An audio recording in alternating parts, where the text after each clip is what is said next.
سوال ہی بہت بڑا ہے ماشاءاللہ۔ دیکھیں مکہ میں جو ہے وہ بہت یادیں ہیں۔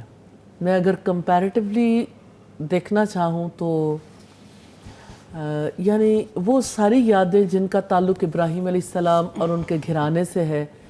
حضرت ہاجرہ سے، حضرت اسماعیل علیہ السلام اور محمد صلی اللہ علیہ وسلم تک، یعنی ان سب سے بڑا گہرا تعلق ہے ان یادوں کا۔ اور اگر ہم حرم میں دیکھیں تو بیت اللہ ہے،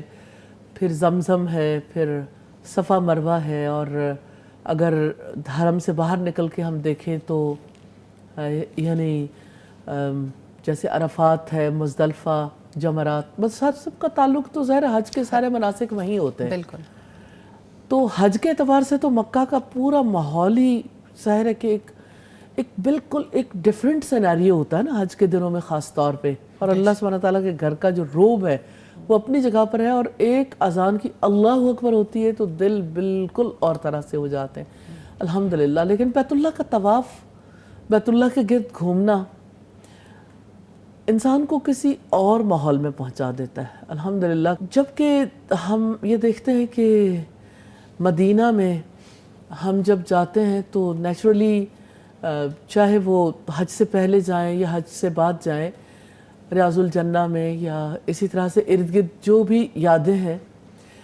میں نے تو یہ یعنی اس دفعہ خاص طور پر یہ فیل کیا کہ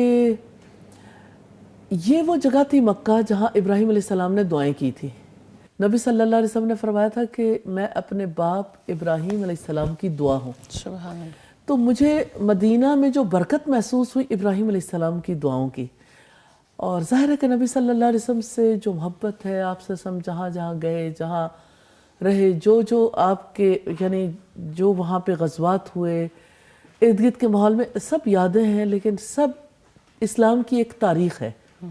یہ تاریخ مکہ میں بھی تھی لیکن مدینہ میں ظاہر ہے کہ یہ ایک کامیابی کی تاریخ ہے، اور ٹوورڈز آئیڈینٹی، ایک اسلام کو اور مسلمانوں کو ایک آئیڈینٹی ملی، اور الحمدللہ دنیا میں اب اس وقت پہ اسلام کا جو یعنی وزن ہے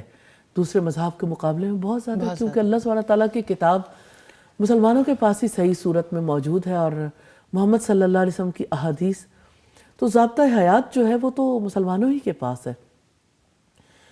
تو مدینہ کا جو ماحول ہے اس میں بہت زیادہ سکون، کنٹینٹمنٹ، اور بہت زیادہ یعنی نبی صلی اللہ علیہ وسلم سے محبت، اور آپ صلی اللہ علیہ وسلم کے اصحاب، اور پھر یہ ہے کہ عبادت کے ساتھ ایک رغبت اور تعلق اور طرح کا محسوس ہوتا ہے الحمدللہ۔ جھکاؤ زیادہ آ جاتا ہے مدینہ تک پہنچتے پہنچتے الحمدللہ۔ الحمدللہ۔ تو دونوں کا یعنی مدینہ کے بیت اللہ کو بہت مس کرتے ہیں، لیکن یہ ہے کہ جب آپ اس اینگل سے غور کرتے ہو کہ اللہ سبحانہ تعالیٰ نے برکتیں کتنی دی اور کس طرح سے اسلام کے لیے